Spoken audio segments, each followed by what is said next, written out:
चीज का नाम है कि बार बार गिर के दोबारा उठना। यही असल में एटीट्यूड है कि आप जख्मी भी होंगे, आप गिरेंगे भी, आप पहले जैसे नहीं रहेंगे, लेकिन somehow you will always make a come back. इसी का नाम एटीट्यूड है।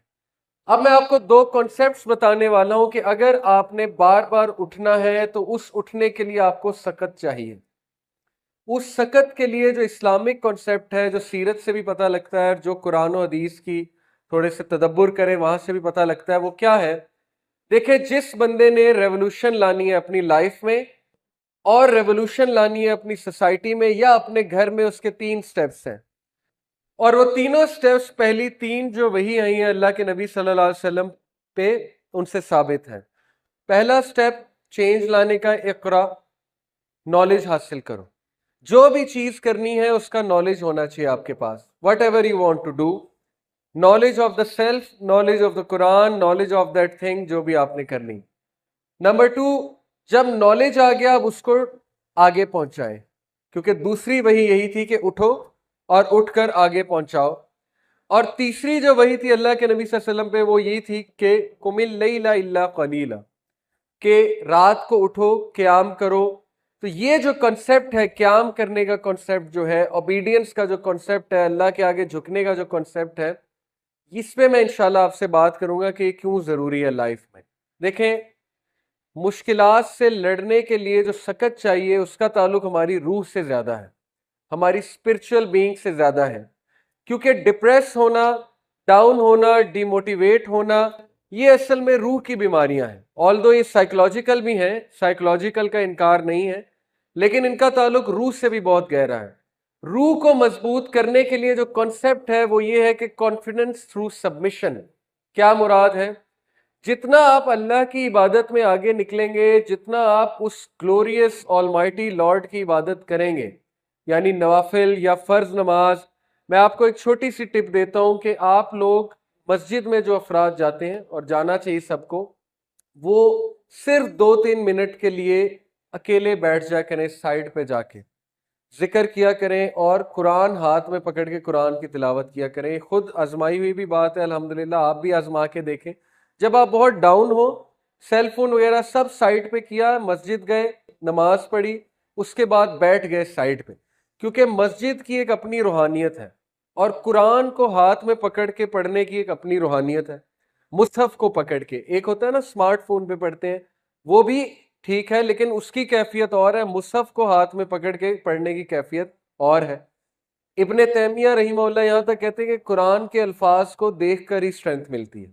कितनी बड़ी बात है, कुरान के अल्फाज को देखकर ही स्ट्रेंथ मिलती है, तो पढ़ने से फिर क्या होगा ये आप सोच सकते हैं।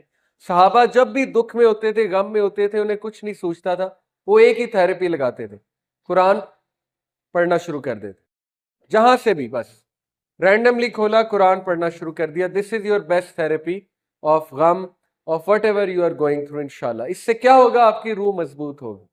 मैं हमेशा एक ग्राफ से समझाता हूं, अभी वो ग्राफ मेरे पास नहीं। वो ग्राफ ये है, जितना आप अल्लाह की सबमिशन में, इबादत में बढ़ेंगे, उतना आपकी पर्सनैलिटी स्ट्रांग होती जाएगी। जितना आप गुनाहों की तरफ जाएंगे, आपकी कॉन्फिडेंस, आपकी सेल्फ एस्टीम कम होती जाएगी। गुनाहों से याद रखें, सेल्फ एस्टीम शैटर होती है, गुनाहों से कॉन्फिडेंस शैटर होता है, गुनाहों से बॉडी लैंग्वेज खराब होती है। कैसे? जैसे सुपरमैन जो है, इसकी वीकनेस क्या थी? क्रिप्टॉन। ओके, जो कि एक आपको पता है रेडियो एक्टिव सब्सटेंस है। वो उसके आगे बेबस हो जाता था, हालांकि है वो सुपरमैन। तो मोमिन और मुस्लिम, वो सुपरमैन है लेकिन उसकी वीकनेस गुनाह है। गुनाह आप जब भी करेंगे वो क्रिप्टॉन की तरह आपको वीक करेगा। इसलिए पूरी कोशिश करके गुनाह को अपनी रूटीन से खत्म करें, गुनाहों को कम करें। बहुत स्लोली एंड स्टेडीली जो भी आपने करना है, आपने गुनाहों को एलिमिनेट करना है अपनी रूटीन से। क्योंकि गुनाह का, ठीक है, अल्लाह तो नाराज होंगे, वो तो अल्लाह और आपका मामला है, लेकिन आपकी पर्सनैलिटी डैमेज होगी, आपकी सेल्फ एस्टीम लो होगी, आपका कॉन्फिडेंस शैटर होगा। इसीलिए मोमिन का कॉन्फिडेंस नेकी में है।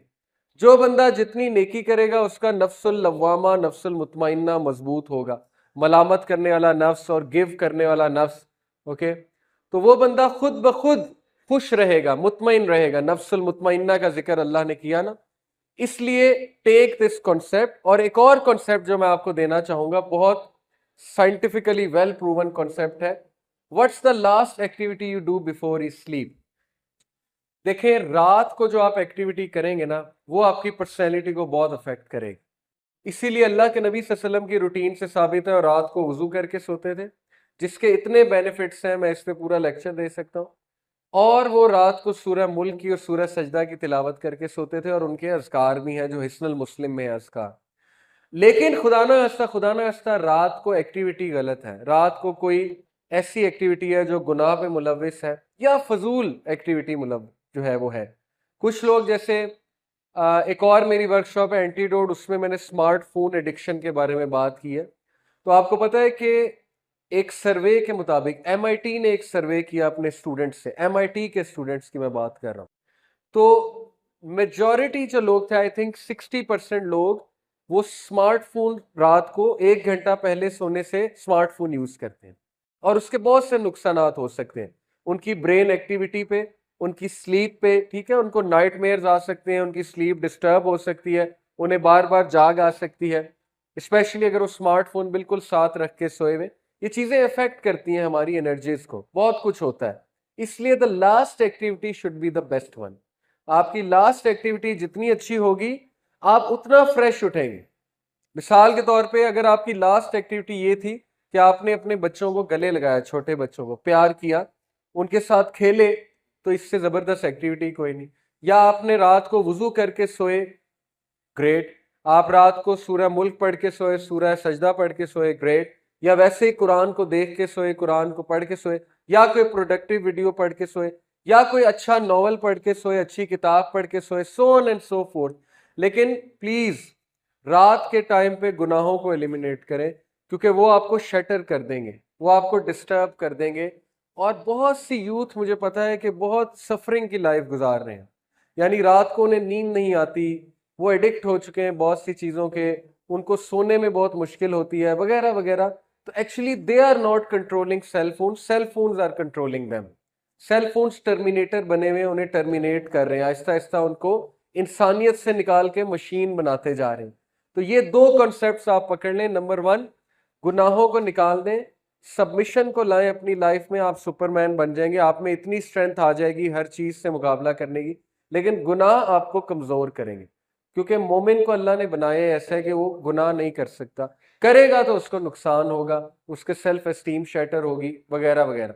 दूसरा, रात की एक्टिविटी देख लें अपनी, ओके, बहुत जरूरी है। प्रोडक्टिव एक्टिविटीज को लें, सिंपल एज दैट। हैबिट्स को चूज करें, हैबिट्स को बदलना शुरू कर दें। 40 दिन लगेंगे आपको एक चीज की हैबिट बनाने में, ओके, साइकोलॉजिकली प्रूवन है।